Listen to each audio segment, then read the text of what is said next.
Present perfect tense म्हणजेच पूर्ण वर्तमान काळ.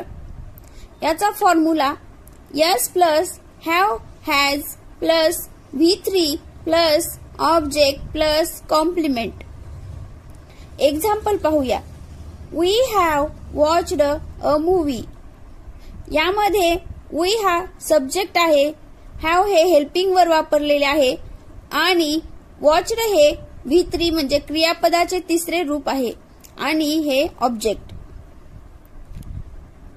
या काळामध्ये आय, वी, दे साठी हॅव वापरतात, तर ही, शी, इट साठी हॅज वापरतात. Example I am watching a movie. तर याला आपण प्रेझेंट परफेक्ट टेन्स मध्ये करूया. आय तर हेल्पिंग वर हॅव आणि क्रियापदाचे तिसरे रूप वॉच्ड अ मूवी.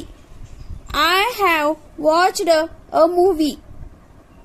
हे आहे अफर्मेटिव्ह म्हणजेच होकारार्थी वाक्य. तर याच वाक्याचे निगेटिव्ह करूया. I have not watched a movie. यानंतर इंटरोगेटिव्ह म्हणजे नकारार्थी. इंटरोगेटिव्ह म्हणजेच प्रश्नार्थक. Have I watched a movie.